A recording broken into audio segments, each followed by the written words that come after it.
या बातमीपत्राचं प्रायोजक आहे पूर्व विभागातील नावाजलेले उद्योजक श्री राजय्या प्रभाकर गज्जाम यांचे प्रभाकर स्टील, पत्ता B12 पद्मशाली नगर, MIDC Akkalkot road, lifeline chemical factory जवळ, तंबाके फेवर समोर, सोलापूर. प्रोप्रायटर राजय्या गज्जाम 94 23 59 12 59 80 87 55 16 79.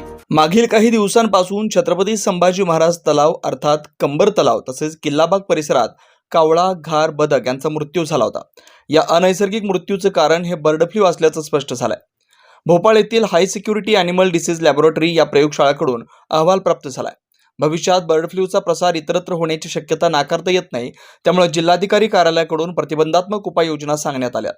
त्यानुसार छत्रपती संभाजी महाराज तलाव परिसर व किल्लाबाग परिसर इथं सर्वेक्षण करण्यात येणार आहे. हा 10 किलोमीटर त्रिज्येतील क्षेत्र हा सतर्क भाग म्हणून घोषित करण्यात आला. बाधित क्षेत्राच्या ठिकाणी नागरिकांच्या हालचाली व इतर पक्षी व प्राण्यांच्या वाहतुकीस प्रतिबंध करण्यात आले. शहरातील दोन्ही बाधित परिसरांची 2% सोडियम हायपोक्लोराइड किंवा पोटॅशियम परमॅंगनेट यांचा वापर करून निर्जंतुकीकरण करण्यात येणार आहे. प्रभावित क्षेत्राच्या 10 किलोमीटर परिसरातील पक्ष्यांचं सर्वेक्षण करून त्यांचे नमुने तपासणीसाठी पाठवण्याचे आदेश जिल्हाधिकारी यांनी दिलेत. या आदेशाची प्रभावी अंमलबजावणी करण्यासाठी जिल्हा पशुसंवर्धन उपायुक्त यांना आवश्यकतेनुसार महापालिका आरोग्य विभाग, पोलीस विभाग, महसूल विभाग, ग्रामविकास विभाग, वन विभाग, जलसंपदा विभाग व परिवहन विभाग यांना आवश्यक म्हणून मनुष्यबळ व यंत्रसामुग्री पुरवठा करण्याबाबत सांगण्यात आलंय. दोन्ही तलाव परिसरातील 0 ते 1 किलोमीटर त्रिज्येच्या बाधित क्षेत्रात व 0 ते 10 किलोमीटर त्रिज्येच्या सर्वेक्षण क्षेत्रात कारवाई करण्यास सांगण्यात आलंय. 3 फूट खड्डा करून मृत पक्ष्यांना पुरावं. पशुसंवर्धन विभागानं आजारी पक्ष्यांचे नमुने व मृत पक्षी तात्काळ तपासणीसाठी पाठवावेत. त्यांचा अहवाल प्राप्त करून घ्यावा असंही जिल्हाधिकारी कार्यालयाकडून सांगण्यात आलंय. मृत पक्ष्यांची विल्हेवाट शास्त्रोक्त पद्धतीनं लावण्यासाठी किमान 3 फूट खोल खड्डा करून त्यामध्ये चुना पावडर व पक्षी पुरण्याची प्रक्रिया पूर्व परवानगीनं करण्यात यावी. या आदेशाची प्रभावी अंमलबजावणी करण्यासाठी पोलीस बंदोबस्त पुरवण्यास आदेशात नमूद करण्यात आलंय. नमस्ते, मी डॉक्टर विशाल येवले, जिल्हा पशुसंवर्धन उपायुक्त सोलापूर. आपल्याकडे मागच्या आठवड्याभरामध्ये ज्या घटना घडत आहेत, ज्या कावळ्यामधली अनैसर्गिक मॉर्टॅलिटी किंवा अनैसर्गिक मृत्यू घडते, त्या अनुषंगानं प्रशासन कायमच अलर्ट मोडमध्ये असतं. परंतु काल त्याचे रिपोर्ट पॉझिटिव्ह आल्यानंतर आपण ॲक्शन मोडमध्ये आलेलो आहोत.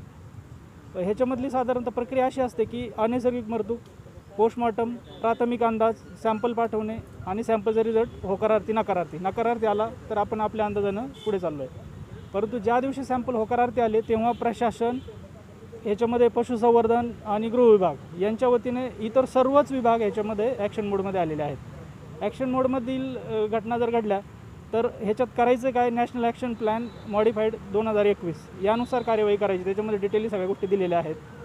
तर आता सध्या रिपोर्ट पॉझिटिव्ह आल्यानंतर आमच्या वरिष्ठ माननीय आयुक्त महोदयामार्फत वेगवेगळ्या विभागांना या संदर्भात पत्रव्यवहार झालेला आहे. ह्याच्यामध्ये जिल्हा शल्यचिकित्सक सोलापूर यांना या म्हणजे बर्ड फ्लू संदर्भातल्या आजारातली लक्षणं असलेल्या केसेसकडे विशेष लक्ष देण्यास सांगितलेलं आहे.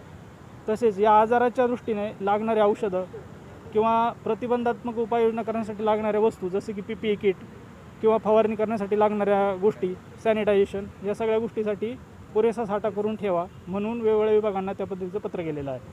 आपण कालच याच्यामधील कार्यवाहीनुसार आजार नोटिफायबल आहे, तर आपण कालच नोटिफिकेशन काढलेलं आहे. नोटिफिकेशननुसार प्रत्येक विभागाच्या प्रत्येक वरिष्ठ अधिकाऱ्याला काय कार्यवाही करायची या संदर्भामध्ये त्यांच्याकडे सध्या इनिशिएशन झालेली आहे प्रोसेस. आता आपल्या पुढची स्टेप अशी असणार आहे की आत्तापर्यंत जंगली पक्ष्यांमध्ये आढळतो आहे. जेव्हा आपल्या घरगुती पक्ष्यांमध्ये जसं की डोमेस्टिक फाऊल म्हणजे घरगुती कोंबड्यामध्ये हा जर आजार आढळला तर आपल्याला ह्याच्यामध्ये अजून स्ट्रिक्ट ॲक्शन घ्यायची आहे. ॲक्शन घेण्यासाठी सगळा प्लॅन तयार आहे. आमच्या रॅपिड रिस्पॉन्स टीम म्हणजे शीघ्र कृती दल हे तयार झालेले आहेत. ते आमचे कायमच तयार असतात. परंतु आता आपण त्यांना पूर्ण जे लागणारी जी सुविधा आहे किंवा जे काही करायची ॲक्शन आहे त्याची उजळणी झालेली आहे आपली. आणि सध्या जे की आपल्या जिल्हा पशुवैद्यकीय सर्व चिकित्सालयामार्फत आज अगदी आपण पाहिलं सणासुदीच्या दिवशीसुद्धा सकाळपासून टीम कार्यरत आहेत. कारण ही एक प्रकारची हेल्थ इमर्जन्सी असू शकते. आपल्याला इनिशियल स्टेजवरच जर याच्यावर कंट्रोल मिळवला तर ही जी इमर्जन्सी वाढण्याऐवजी जागच्या जागेवर कमी होण्यासाठी मदत होईल. त्या दृष्टीने सर्व काही प्रयत्न केले जात आहेत. आपण सॅम्पल कलेक्ट करून एक 2-2 दिवसाच्या अंतरानं सॅम्पल पाठवणार आहोत. आणि जर घरगुती कोंबड्यांमध्ये जर आजार आढळला तर पुढील कार्यवाही केली जाईल. आणि जर आजार आढळला नाही तर आपल्याला दक्ष राहून या प्रकारची मॉर्टॅलिटी अजून कुठं कुठं होते, अशा प्रकारची मरतूक अनैसर्गिक मरतूक कुठं होते याच्याकडं लक्ष ठेवणं प्रत्येक नागरिकाचं कर्तव्य आहे. जर या प्रकारची मरतूक आढळली तर घाबरून न जाता किंवा सदर पक्षांना स्वतः टच न करता आमच्या विभागाकडं किंवा सोलापूर महानगरपालिका किंवा इतर कुठल्याही आपले दवाखाने ऑल ओव्हर महाराष्ट्र सगळीकडेच आहेत, जिथे कुठं आढळेल आपण आमच्या विभागाशी संपर्क करा किंवा वन विभाग समजा जंगली पक्षी असतील तर वन विभागाशी संपर्क करा, जेणेकरून त्याचं प्रॉपर डिस्पोजल होईल. कारण हा व्हायरस आहे, याला ट्रीटमेंट नाही. आजार झाल्यानंतर त्याला करण्याजोग्या गोष्टी फारशा नसतात. आजार होऊ नये यासाठी दक्षता घेणं आपल्या प्रत्येकाचं कर्तव्य आहे. याच्यामध्ये मेनली समजा कोंबड्यामध्ये हा जर पॉझिटिव्ह आला तर आपण कोंबड्यांचं कलिंग करतो, अंडेसुद्धा डिस्ट्रॉय करतो आणि पशुखाद्य 1 किलोमीटरच्या परिसरातलं पशुखाद्य घेऊन रीतसर पंचनामा करून त्याचं आपण विल्हेवाट लावत असतो. तर प्रत्येकानं सावध राहणं आवश्यक आहे, प्रत्येकाने दक्षता घेणं आवश्यक आहे.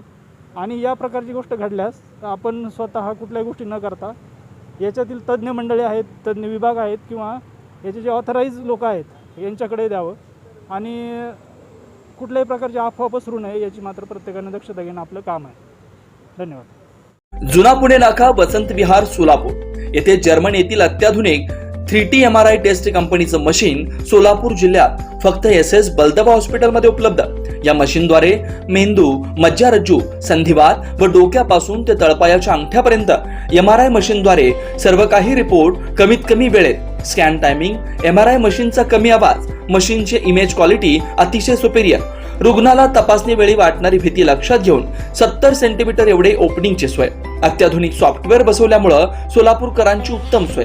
याशिवाय बलदबा fertility point test tube baby सेंटरच्या माध्यमातून गेल्या 10 वर्षापासून IVF अर्थात वेंधत्वावर समुपदेशन, वेंधत्वावर अत्याधुनिक ट्रीटमेंटची सोय. यासह वैद्यकीय उपचारासाठी SS बलदबा 24 तास सेवेत. न्यूरोसर्जन डॉक्टर सचिन बलदबा, स्त्रीरोग तज्ञ डॉक्टर संपत बलदबा, स्त्रीरोग तज्ञ डॉक्टर प्रतिभा बलदबा. पत्ता SS बलदबा हॉस्पिटल, वसंत विहार, जुना पुणे नाका, साई सुपर मार्केट जवळ, सोलापूर. मोबाईल क्रमांक 89 75 54 31 67, 86 69 73 21 82, 90 67 77 00 15.